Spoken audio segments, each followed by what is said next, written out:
Oh, sagad na niya.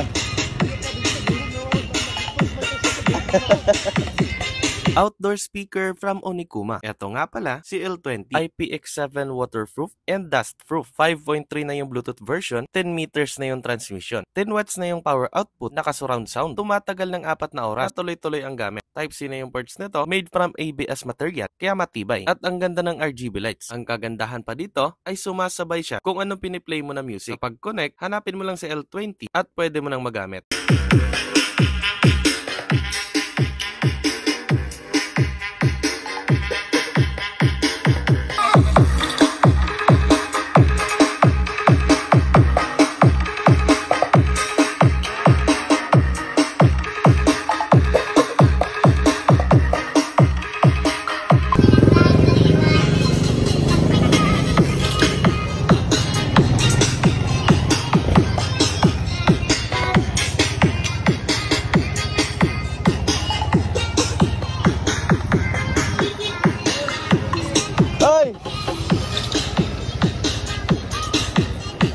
Balik tayo, balik. Pangit yung dan.